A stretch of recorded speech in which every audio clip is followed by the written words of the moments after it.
മുംബൈയിലെ വൈജ നിരപരാധിയാണെന്ന് തിരിച്ചറിയുന്ന ബാലചന്ദ്രൻ അങ്ങനെ റിവ്യൂയിലേക്ക് കടക്കുകയാണെങ്കിൽ നമ്മുടെ ബാലചന്ദ്രൻ സ്റ്റാലിൻ കണ്ടുമുട്ടൽ ഏതാണ്ട് സത്യങ്ങളുടെ ഒരു കലവറ ചുരുളഴിക്കുന്ന കാഴ്ചയാണല്ലോ കാണാനായിട്ട് കഴിയുക.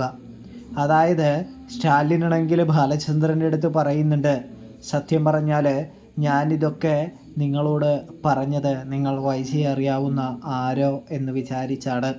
നിങ്ങൾ വൈജയുടെ ഭർത്താവാണെന്ന് തനിക്കറിയില്ലായിരുന്നു. അതുകൊണ്ടാണ് താൻ നിങ്ങളെ ഒരു വിഡ്ഢിയായൊക്കെ സംബോധന ചെയ്തത്. താൻ അതിലിപ്പോൾ ഖേദിക്കുന്നുണ്ട്, തന്നോട് ക്ഷമിക്കണമെന്ന് പറയുന്നു. ഇതേ സമയം ബാലേന്ദ്രൻ പറയുന്നുണ്ട്, തന്നോട് ക്ഷമയൊന്നും ചോദിക്കേണ്ട ആവശ്യകതയൊന്നുമില്ല മിസ്റ്റർ സ്റ്റാലിൻ. അതായത് നിങ്ങൾ പറഞ്ഞത് തന്നെയാണ് ശരി. ഞാൻ കുറച്ചുകൂടി അന്വേഷിക്കണമായിരുന്നു. എടുത്തു ചാടിയത് എനിക്ക് പറ്റിയ അബദ്ധമായി പോയി എന്ന് പറയുന്നു. ഇതേ സമയം സ്റ്റാലിനാണെങ്കിൽ ബാലചന്ദ്രൻ്റെ മുൻപിൽ നിന്നുകൊണ്ട് ചോദിക്കുന്നുണ്ട്, എന്താണ് നിങ്ങളുടെ ഈ വരവിൻ്റെ ഉദ്ദേശം? എന്തിനാണ് നിങ്ങൾ എന്നെ തേടി വന്നത്? എന്ത് കാര്യം സാധിക്കാനാണ് എന്ന് ചോദിക്കുന്നു. കാര്യസാധ്യത്തിനൊന്നുമല്ല, നിങ്ങളുടെ നഷ്ടപ്പെട്ട ഒരു സമ്മാനത്തെ നിങ്ങളെ തിരികെ ഏൽപ്പിക്കാനാണ് ഞാൻ വന്നത് എന്ന് പറയുന്നു. സമ്മാനമോ? എന്താ നിങ്ങൾ ഉദ്ദേശിച്ചു വരുന്നത് എന്ന് ചോദിക്കുന്നു. 23 വർഷം മുമ്പ് നിങ്ങൾക്കൊരു നിധി നഷ്ടപ്പെട്ടു പോയില്ലേ? ആ നിധി കണ്ടു കിട്ടിയിരിക്കുന്നു. ആ നിധി നിങ്ങൾക്ക് കൈമാറാൻ വേണ്ടിയാണ് ഞാൻ വന്നിരിക്കുന്നത് എന്ന് പറയുന്നു. നിധിയോ എന്ന് ചോദിക്കുന്നു. അതെ മിസ്റ്റർ സ്റ്റാലിൻ, നിങ്ങളുടെ മകൾ എന്ന ഏറ്റവും വലിയ നിധി എന്ന് പറയുമ്പോൾ, എൻ്റെ മകളോ? എൻ്റെ മകളെ അവർ കൊന്നുകളഞ്ഞില്ലേ എന്ന് ചോദിക്കുന്നു. ഇല്ല, അവളെ ആരും ഒന്നും ചെയ്തിട്ടില്ല.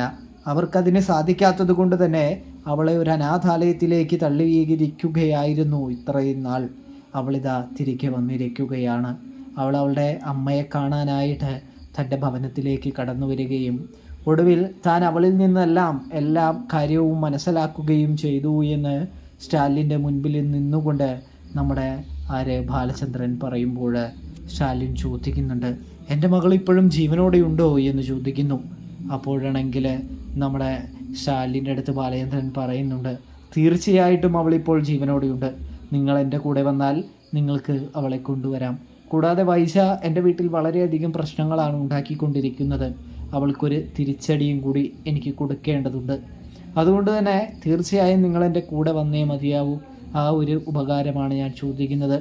നിങ്ങളുടെ മകളെ സുരക്ഷിതയാക്കാൻ നിങ്ങളുടെ വീടല്ലാതെ വേറൊരു വീടും എനിക്ക് അറിയില്ല. അതുകൊണ്ടാണ് നിങ്ങളെ തന്നെ ഞാൻ സമീപിച്ചത് എന്ന് പറയുന്നത് കാണാനായിട്ട് കഴിയുന്നുണ്ട്. ഇതേ സമയമാണെങ്കിൽ നമ്മുടെ ഇവൾ സ്റ്റാലിൻ പറയുന്നുണ്ട്, തീർച്ചയായിട്ടും ഞാൻ വരാം. എൻ്റെ മകൾക്ക് ഞാൻ തന്നെ സംരക്ഷണ കവചം ഒരുക്കിക്കോളാം എന്ന് പറയുന്നതും കാണാനായിട്ട് സാധിക്കും. അങ്ങനെ അതാ ബാലചന്ദ്രൻ്റെ കൂടെ സ്റ്റാലിൻ കടപ്പാട്ടൂർ വീട്ടിലേക്ക് വരുന്നു.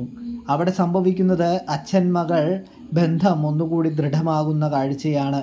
അലീനയുടെ മനസ്സിൽ അച്ഛനും തന്നെ ഉപേക്ഷിച്ചതാണ് എന്നുള്ളൊരു ചിന്തയുണ്ട്.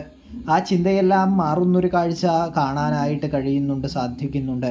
അമ്മാതിരി രീതിയിലാണ് സ്റ്റാലിൻ അലീനയോട് കാര്യം പറയുന്നത്.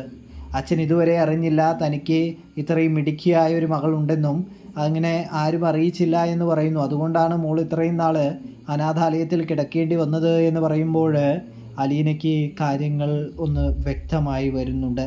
തന്നെ ഉപേക്ഷിച്ചത് അമ്മ വീട്ടുകാരാണെന്ന് തിരിച്ചറിയുന്ന അലീന സ്റ്റാലിനോട് സ്നേഹം നൽകാൻ തുടങ്ങുന്നത് കാണാൻ സാധിക്കും.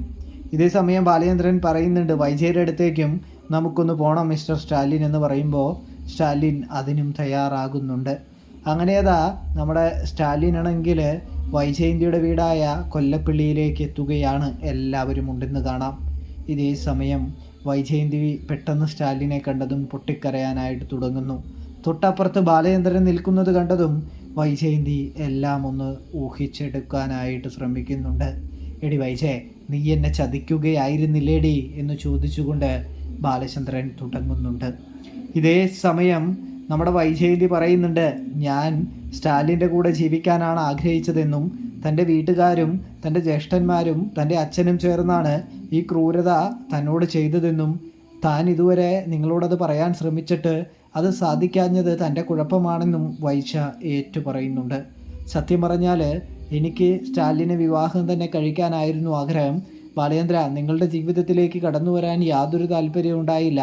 പിന്നെ ഇവരുടെ എല്ലാവരുടെയും ഭീഷണിയെ ഭയന്നാണ് ഞാൻ അങ്ങനെ ചെയ്തത് എന്ന് വൈജ പറയുമ്പോൾ വൈജയുടെ സാഹചര്യവും ബാലചന്ദ്രൻ തിരിച്ചറിയുന്നു, മനസ്സിലാക്കുന്നു എന്ന് വേണം പ്രേക്ഷകരെ നമുക്ക് കാണാനായിട്ട് സാധിക്കാൻ. അപ്പോൾ റിവ്യൂ ഇഷ്ടപ്പെട്ടാൽ സബ്സ്ക്രൈബ് ചെയ്യാൻ